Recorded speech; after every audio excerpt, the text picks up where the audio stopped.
Assalamualaikum warahmatullahi wabarakatuh. Selamat datang. Nama saya Kamila Umu Arwah, mahasiswa Pendidikan Bahasa Inggris Universitas Terbuka dengan NIM 0534300088. Dalam presentasi ini, saya akan mengajak kita semua untuk merenungkan sebuah pertanyaan sederhana, namun jawabannya tidak sederhana sama sekali, yaitu apakah prinsip pendidikan yang terlahir lebih dari 100 tahun lalu masih relevan untuk menjawab tantangan pendidikan di hari ini. Bayangkan ini, tahun 1913, seorang pria bangsawan Jawa, cucu dari Paku Alam III, dengan sengaja membuang gelar kebangsawanannya, Raden Mas, bukan karena terpaksa, tapi karena ingin lebih dekat dengan rakyat biasa. Namanya kemudian kita kenal sebagai Ki Hajar Dewantara. Ia diasingkan ke Belanda oleh pemerintah kolonial karena tulisannya yang tajam mengkritik ketidakadilan sistem pendidikan, di mana pendidikan berkualitas hanya bisa dinikmati oleh kaum elit dan bangsa Eropa.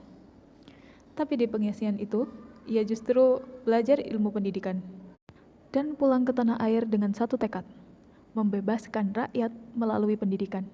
Tahun 1922, menjadi saksi, ia mendirikan Perguruan Nasional Taman Siswa di Yogyakarta. Dan dari sanalah lahir 3 prinsip yang hingga kini menjadi jiwa pendidikan Indonesia. Pilar pertama, Ingarso Suntulodo. Secara harfiah artinya adalah di depan memberi teladan.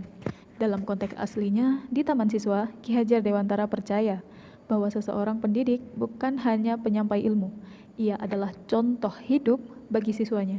Sebelum bicara tentang kejujuran, tunjukkan kejujuran.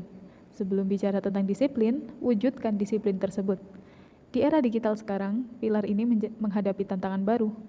Contohnya ketika seorang guru melarang siswa untuk bermain ponsel, tapi ia sendiri scrolling saat mengajar. Maka prinsip Ingarso Suntulodo sudah runtuh, bahkan sebelum sempat berdiri.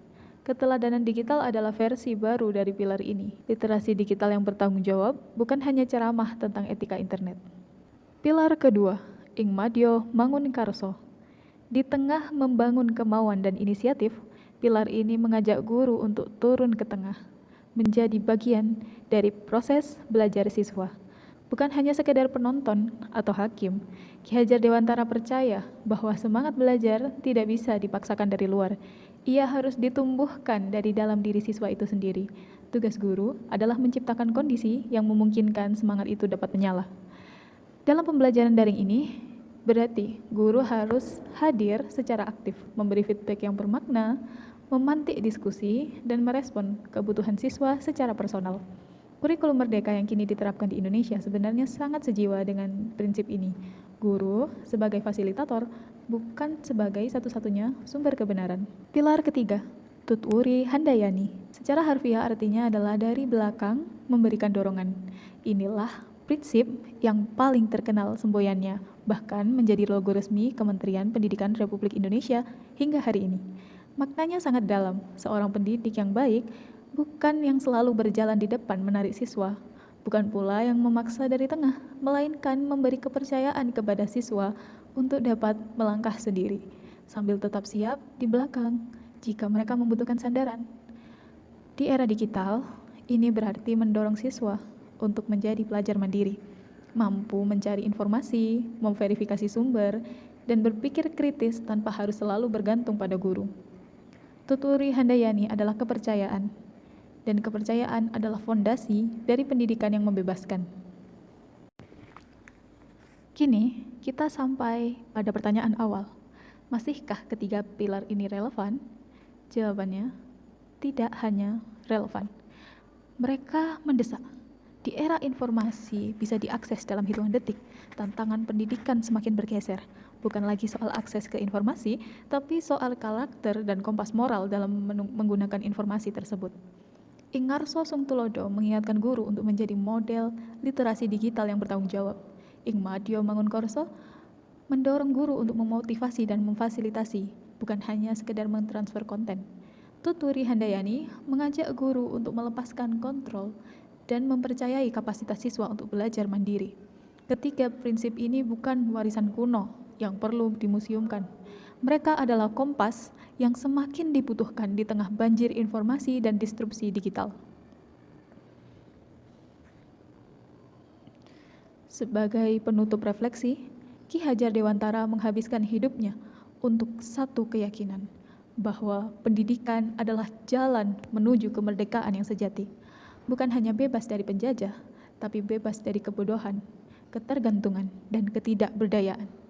Beliau wafat tanggal 26 April 1959. Setahun sebelumnya, ia meraih gelar Dr. Honoris Causa dari Universitas Gadjah Mada. Dan hari lahirnya, 2 Mei, kita peringati setiap tahun sebagai Hari Pendidikan Nasional.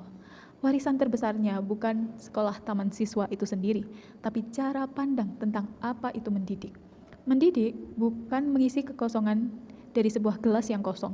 Mendidik adalah cara kita menyalakan api, dan ketiga pilarnya adalah cara kita menjaga agar api itu terus menyala, di era digital sekalipun.